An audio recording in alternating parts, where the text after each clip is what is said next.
শসা আর চিংড়ি মাছের অপূর্ব একটি রেসিপি। সঙ্গে থেকে দেখতে থাকো কেমন করে বানাই। আজকে রেসিপির জন্য লাগবে আমার শসা আর চিংড়ি মাছ। চিংড়ি মাছ ধুয়ে আমি নুন হলুদ মাখিয়ে রেখে দিয়েছি, আর শসার খোলা কুটে আমি এই রকম আকারে কুটে নিয়েছি।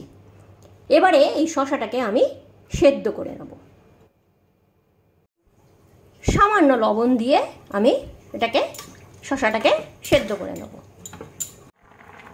শসাগুলো আমার সেদ্ধ হয়ে গেছে, আমি নামিয়ে এটাকে জল ঝরিয়ে রেখে দেবো। এবার একটা কড়াই গরম করে তার মধ্যে দিয়ে দেবো তেল। তেলটা গরম হলে আমি দিয়ে দেবো গোটা জিরে ফোড়ন, আর দেবো গোটা গরম মশলা, ছোট এলাচ, লবঙ্গ, দারচিনি। ফোড়নের গন্ধ ছাড়লে আমি দেবো কুচনো পেঁয়াজ।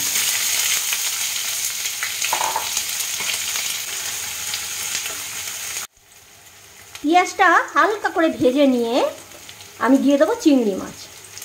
এবার এই চিংড়ি মাছটার সাথে আমি পেঁয়াজটা আবার ভাজবো।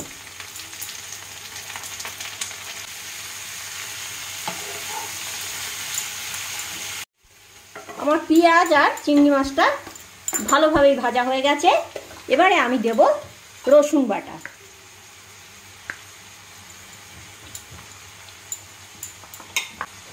দেব লঙ্কা গুঁড়ো,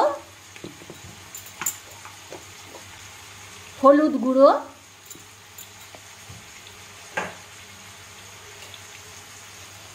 লবণটা কিন্তু বুঝে দিতে হবে। আমি চিংড়ি মাছে লবণ মাখিয়েছি, শসা সেদ্ধর সময় লবণ মাখিয়েছি, যদিও সামান্য তাও। দেব চিনি।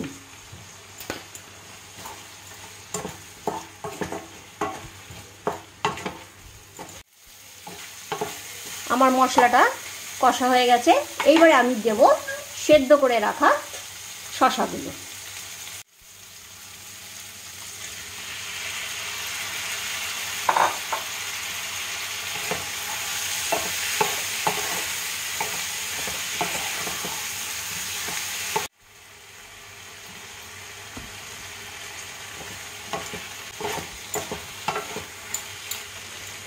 শসাগুলো দিয়ে ভালো করে নাড়াচাড়া করে একটু কষিয়ে নিলাম। এবারে দেব গরম জল। শসাগুলো আমার সেদ্ধই আছে, তার জন্য আমার জল বেশি আমি দেবো না, যতটুকু আমি ঝোল রাখবো প্রয়োজন মতো গরম জল দেব।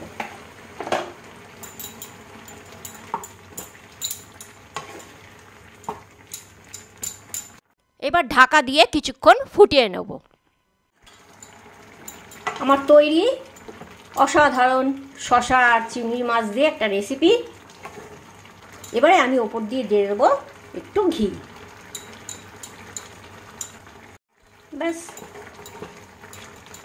গরম গরম খাও আর কমেন্টে লিখে ফেলো অপূর্ব।